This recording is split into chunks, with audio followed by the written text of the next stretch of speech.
আসসালামু আলাইকুম এভরিওয়ান, কি অবস্থা সবার? সবাই কেমন আছেন? আজ চলে যাচ্ছি কিছু কাঁচা বাজার করব। সারা বছর সংরক্ষণ করার জন্য আজ কিছু কাঁচা বাজার কিনে নিয়ে আসব। আমরা চলে এসেছি কাঁচা বাজারে, মেরাদিয়া হাটের পাশে। এখানে ভ্যানে অনেক ধরনের সবজি পাওয়া যায়। তো শীতের সময় এই সবজিগুলো অনেক ফ্রেশ থাকে আর প্রাইসও অনেক কম থাকে, তাই সারা বছর সংরক্ষণ করে খাওয়ার জন্য এখানে কিছু সবজি আর পেঁয়াজগুলো নিয়েছিলাম। রোজায় কাজে লাগবে সেই কথা ভেবে ভাবলাম যে আস্তে আস্তে কিছু টুকটাক বাজার করে ফেলি, যেহেতু তোমাদের ভাইয়াও ওইভাবে আমাকে সময় দিতে পারে না। তো এই তো এখান থেকে মোটামুটি সবজি কিনা আমাদের শেষ। এখন মাছ বাজার থেকে অল্প একটু মাছ নিব, কিন্তু সেই ফুটেজটা নেওয়া হয়নি। আমরা চলে এসেছি বাসায়। তো আমরা দুইজন ভাগাভাগি করে ব্যাগগুলো নিয়ে এখন ভিতরে প্রবেশ করব। আপনাদের ভাইয়া আমাকে হেল্প করছিল, ও অর্ধেক ব্যাগ নিচ্ছে, আমি অর্ধেক ব্যাগ নিব। আসলে ব্যাগগুলো নামিয়ে বাসা পর্যন্ত নিয়ে যাওয়া হলো সবচেয়ে কষ্টের কাজ, যেহেতু অনেকগুলো ব্যাগ হয়ে গিয়েছিল। তো লিফট থেকে আমরা দুজন মিলে নামাচ্ছি, তবু একটু হিমশিম খেয়ে যাচ্ছিলাম। তো যাই হোক, ফাইনালি আমরা হাতে হাতে সবগুলো ব্যাগ নিয়ে এবার হচ্ছে ঘরে ঢুকে যাব।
আমি তো রান্না বান্না বসিয়ে দিয়েছি অলরেডি, আর এদিকে হচ্ছে সাফা সায়রার বাবা আর ওরা সবাই মিলে হচ্ছে আমাকে মটরশুঁটি ছিলাতে হেল্প করবে। তো ওরা যেহেতু 2 কেজি 2.5 কেজির মতো মটরশুঁটি ছিল, এগুলো একদিনে ছেলা পসিবল না। তো ইনশাল্লাহ 2 দিনে আমরা এগুলো ছিলে ফেলবো।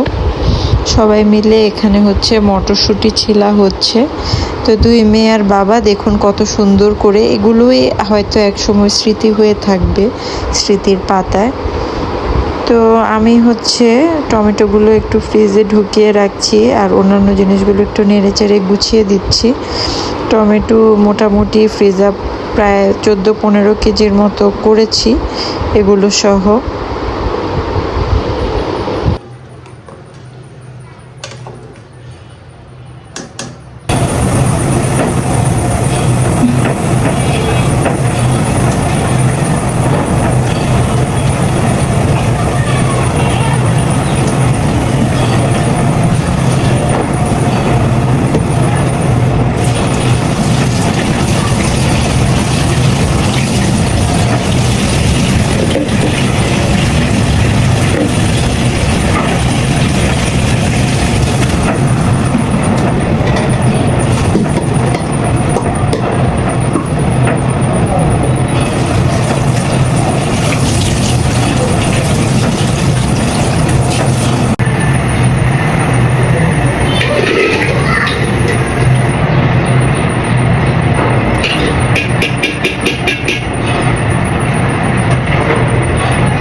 ঝোল দিয়ে দিয়েছি, টমেটো দিয়ে দিয়েছি, হচ্ছে উত্রানো পর্যন্ত ওয়েট করি।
ক্যামেরা করে দিই না।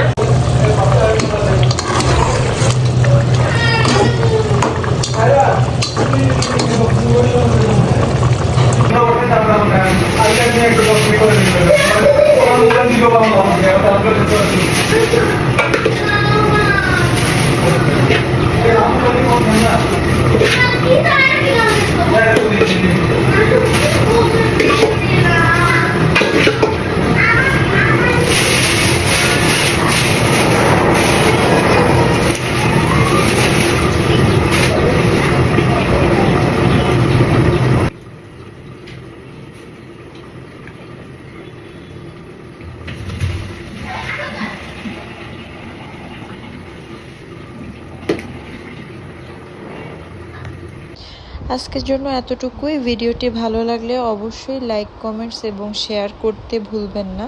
তো এভাবেই আমি সব কিছু পলি পলি করে ফ্রিজ আপ করব।